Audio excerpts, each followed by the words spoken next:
सम्पूर्ण मित्रहरू नमस्कार। म भगिचन्द। मेरो नयाँ भिडियोमा हजुरहरूलाई स्वागत छ। मैले आज मादी गाउँपालिकाको बारेमा तयार पारेको प्रस्तुति यस प्रकार रहेको छ। विद्या सिक्नु गुरुकुल घरबाट संस्कार। विद्या सिक्नु गुरुकुल घरबाट संस्कार। सर्वप्रथम सबै मान्यजनलाई मेरो नमस्कार। सर्वप्रथम सबै मान्यजनलाई मेरो नमस्कार। 12 वडाको संरचना अति सुन्दर ठाउँ। 12 वडाको संरचना अति सुन्दर ठाउँ। तल बग्ने मादी नदी, तल तल बग्ने मादी नदी, माथि याङ्जाकोट गाउँ। तल बग्ने मादी नदी, माथि याङ्जाकोट गाउँ। सुन्दरताले भरिपूर्ण लेक बेसी रमाला। सुन्दरताले भरिपूर्ण लेक बेसी रमाला।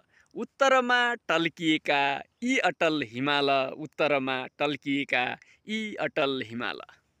स्वास्थ्य शिक्षा खानेपानी जलविद्युत सञ्चार। स्वास्थ्य शिक्षा खानेपानी जलविद्युत सञ्चार। मातृभूमि प्यारो लाग्दो नियाल्दा संसार। मातृभूमि प्यारो लाग्दो नियाल्दा संसार। धन्यवाद मित्रहरू, मेरो भिडियो हेरिदिनुहोला। लाइक, कमेन्ट र सेयर गरिदिनुहोला।